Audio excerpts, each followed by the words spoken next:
That this budget is the middle class bonanza budget is a subject of much discussion and celebration across the country. But I would like to attract your attention to the fact that the Prime Minister's vision of ensuring that women who have collated in self-help groups become the primary engine for entrepreneurship at the grassroots today finds a financial framework in the announcement in the budget.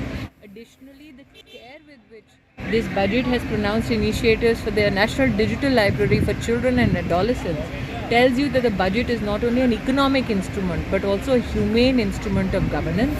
That this budget has also pronounced measures with regards to artificial intelligence, new economy and manufacturing possibilities, especially in green growth, gives you and all of us as Indians a cause to celebrate that this is a budget that boosts the potential of our future incomes. Budget जो मोदी सरकार ने पेश की है, ये तो 2-4 राज्यों के इलेक्शन चुनाव को देखकर ही उन्होंने पेश किया है। तो ये तो इलेक्शन स्पीच है और वो इलेक्शन स्पीच 15 दिन पहले से ही शुरू किए है और उनकी जो जो बातें बाहर उन्होंने कही है वैसे जुमले इस बजट में डालकर वो उन्होंने पुनरुच्चार किया उसका।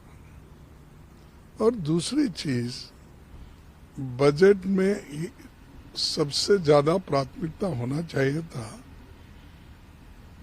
जो आज इन्फ्लेशन बढ़ रहा है, महंगाई बढ़ रही है, उसको कंट्रोल कैसा किया जाए वो उसमें नहीं है।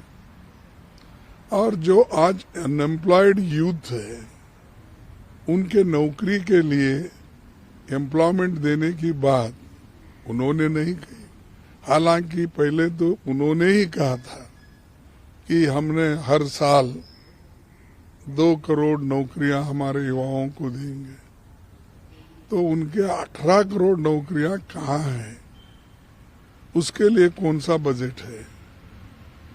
तीसरा, जो सरकारी वैकेंसीज है वो भरने के लिए भी उन्होंने इसमें कुछ नहीं कहा। और जो 30 लाख वैकेंसीज भरना है उसके लिए तो बजट का प्राविधान होना चाहिए, वो भी इसमें नहीं है। उसके अलावा गरीबों के लिए जो हमेशा पहले से आता था उनको जरा नरेगा के लिए जरा वो बहुत ही पॉपुलर स्कीम रहने की वजह से रूरल के हमारे किसान मजदूर को उसका लाभ होता है, उसके लिए उन्होंने इसको बहुत अलग दृष्टि से देखा था। लेकिन आज के बजट में पहले जो 90,000 करोड़ था, 90,000 करोड़, उसको घटाकर उन्होंने 60,000 करोड़ कर दिया है।